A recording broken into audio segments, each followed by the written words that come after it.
Capítulo 2. La separación y la expiación. 7. Causa y efecto. Puede que todavía me queje de que tengo miedo, pero aún así sigo atemorizándome a mí misma. Se ha indicado ya que no puedo pedirle a Yeshua que me libere del miedo. Yeshua sabe que no existe, pero yo no. Si él se interpusiese entre mis pensamientos y sus resultados, estaría interfiriendo en la ley básica de causa y efecto, la ley más fundamental que existe. De nada me serviría el que Yeshua menospreciase el poder de mi pensamiento. Ello se opondría directamente al propósito de este curso.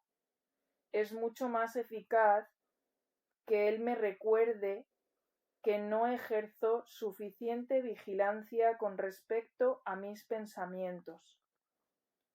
Tal vez piense que a estas alturas solo un milagro me capacitaría para hacer eso, lo cual es absolutamente cierto. No estoy acostumbrada a pensar con una mentalidad milagrosa, pero se me puede enseñar a pensar de esa manera. Todos los obradores de milagros necesitamos este tipo de instrucción. Yeshua no puede permitir que deje de vigilar a mi mente, ya que de otro modo no podría ayudarle.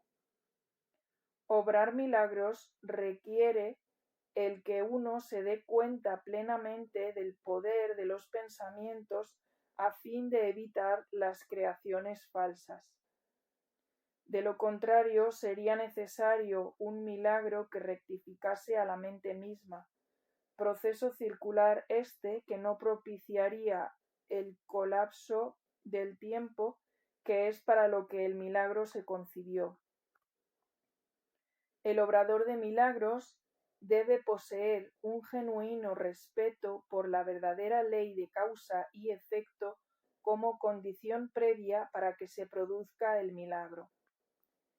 Tanto el milagro como el miedo proceden de pensamientos.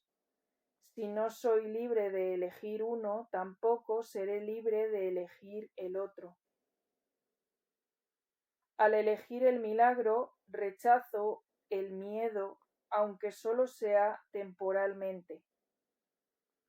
Me he sentido temerosa de todo el mundo y de todas las cosas.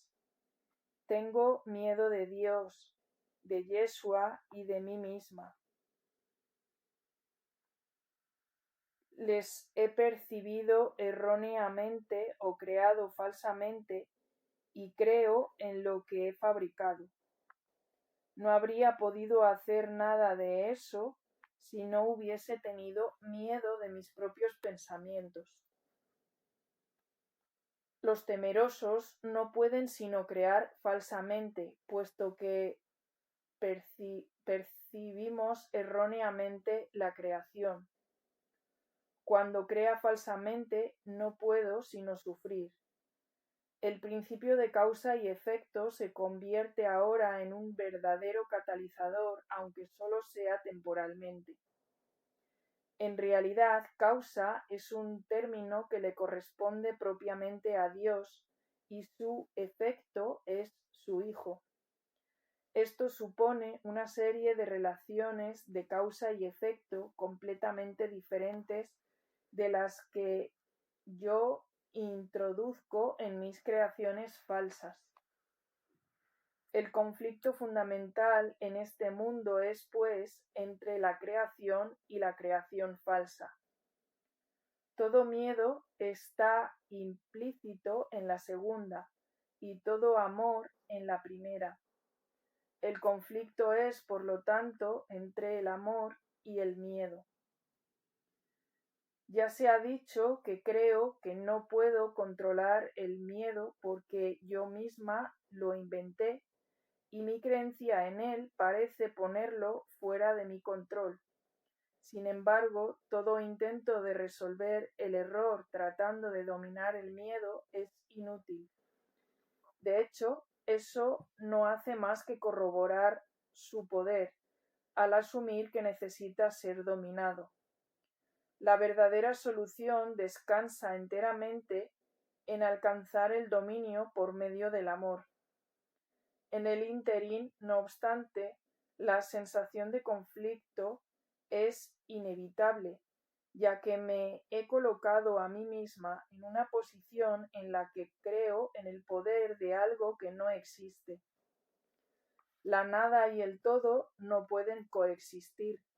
Creer en uno es negar el otro. El miedo no es nada realmente y el amor lo es todo. Siempre que la luz irrumpe en la oscuridad desaparece. Lo que yo creo es cierto para mí. En este sentido, la separación ha ocurrido y negarlo sería utilizar incorrectamente la negación. Concentrarse en el error, no obstante, no es más que otro error. El procedimiento correctivo inicial consiste en reconocer temporalmente que hay un problema, mas sólo como señal de que tiene que ser corregido de inmediato. Esto da lugar a un estado mental en el que la expiación puede ser aceptada sin demora.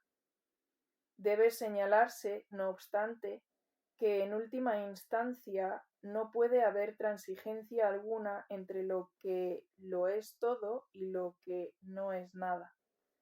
El tiempo es esencialmente un recurso por medio del cual se puede abandonar toda idea de transigencia al respecto. Este proceso parece ser gradual debido únicamente a que el tiempo en sí comprende intervalos que no existen. La creación falsa hizo que esto fuese necesario como recurso de corrección.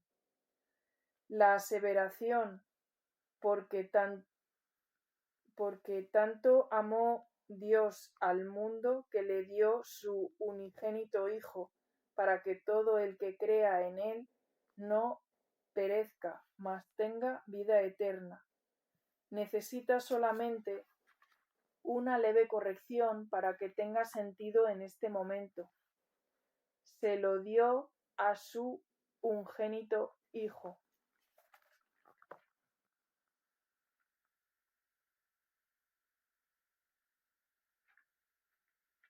Porque tanto amó Dios al mundo que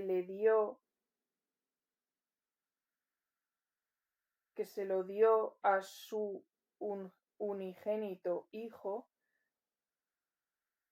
para que todo el que crea en él no perezca, mas tenga vida eterna. Debe observarse con especial atención que Dios tiene solamente un Hijo. Si todas las creaciones de Dios son hijos suyos, cada una de ellas tiene que ser parte integral de toda la filiación. La filiación en su unicidad trasciende la suma de sus partes. Nota al pie a la palabra unicidad, que de acuerdo al diccionario de la Real Academia Española significa calidad de único, se le ha dado aquí un nuevo significado. En la presente obra se ha utilizado unicidad exclusivamente para traducir la palabra inglesa oneness en su acepción de calidad, estado o hecho de ser uno. Por tanto, la filiación en su unicidad trasciende la suma de sus partes. Este hecho, no obstante, queda velado mientras falte una sola de ellas. Por eso es por lo que en última instancia el conflicto no se puede resolver hasta que todas las partes de la filiación hayan retornado. Sólo entonces podrá comprenderse lo que, en el verdadero sentido de la palabra, significa la plenitud. Cualquier parte de la filiación puede creer en el error o en la incompleción si así lo elige. Sin embargo, si lo hace, estará creyendo en la existencia de algo que no existe. Lo que corrige este error es la expiación. Ya se ha hablado brevemente acerca de la condición de estar listo, pero tal vez pueda ser útil mencionar aquí algunos puntos adicionales. Estar listo es sólo el prerequisito para que se pueda lograr algo.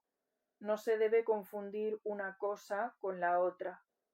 Tan pronto como se da la condición de estar listo, también se da, en cierta medida, el deseo de querer lograr algo, si bien éste no es necesariamente un deseo indiviso. Dicha condición de estar listo no es más que el potencial para que pueda tener lugar un cambio de mentalidad. La confianza no puede desarrollarse plenamente hasta que no se haya alcanzado un dominio total. Hemos tratado ya de corregir el error fundamental de que es posible dominar el miedo y hemos enfatizado que el verdadero dominio solo se puede alcanzar por medio del amor. Estar listo es solo el comienzo de la confianza. Tal vez piense que esto implica que tiene que transcurrir mucho tiempo entre el momento en que estoy lista y aquel en el que alcanzo el dominio. Pero recuerdo que el tiempo y el espacio están bajo el control de Yeshua. 8. El significado del juicio final. Una de las maneras en que puedo corregir la confusión entre la magia y los milagros es recordando que yo no me creé a mí misma. Tiendo a olvidarme de esto cuando me vuelvo egocéntrica, lo cual me coloca en una posición en la que es prácticamente inevitable creer en la magia. Mi voluntad de crear me fue dada por mi creador, quien estaba expresando esa misma voluntad en su creación. Puesto que la capacidad de crear reside en la mente, todo lo que crea es necesariamente una cuestión de voluntad. De ello se desprende también que lo que hago por mi cuenta es real para mí, mas no lo es en la mente de Dios. Esta distinción básica conduce directamente al verdadero significado del juicio final. El juicio final es una de las ideas más atemorizantes de mi sistema de pensamiento. Eso se debe a que no entiendo lo que es. Juzgar no es un atributo de Dios. El juicio final se originó a raíz de la separación como uno de los muchos recursos de aprendizaje que se incluyeron en el plan general. Del mismo modo en que la separación abarcó un periodo de millones de años, así el juicio final se extenderá por un periodo igualmente largo o tal vez aún más largo. Su duración, no obstante, puede acortarse enormemente mediante los milagros, el recurso que acorta el tiempo, pero que no lo abole. Si un número suficiente de nosotros llega a alcanzar una mentalidad verdaderamente milagrosa, este proceso de acortar el tiempo puede llegar a ser virtualmente inconmensurable. Es esencial, no obstante, que me libere a mí misma del miedo cuanto antes, pues tengo que escapar del conflicto si es que he de llevar paz a otras mentes. Por lo general, se considera el juicio final como un proceso que Dios emprendió, pero en realidad son nuestros hermanos quienes lo emprenderán con ayuda de Yeshua. El juicio final es la última curación, en vez de un reparto de castigos, por mucho que piense que los castigos son merecidos.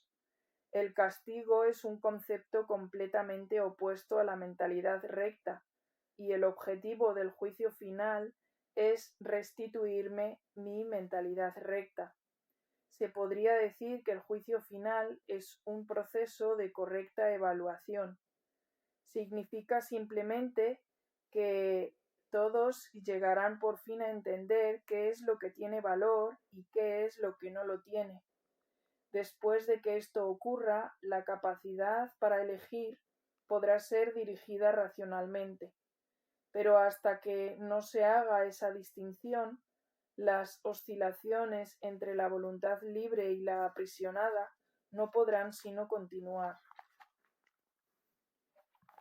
El primer paso hacia la libertad comprende separar lo falso de lo verdadero.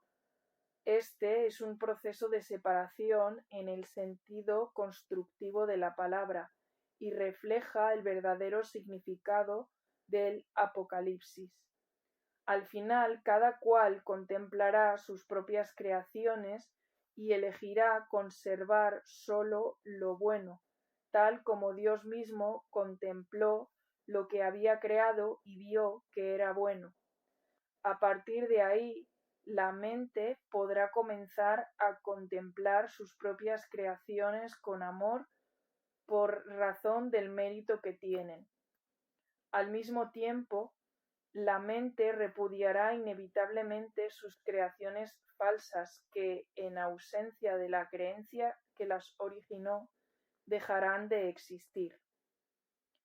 El término juicio final asusta no sólo porque ha sido proyectado sobre Dios, sino también por la asociación de la palabra final con la muerte. Este es un ejemplo sobresaliente de la percepción invertida.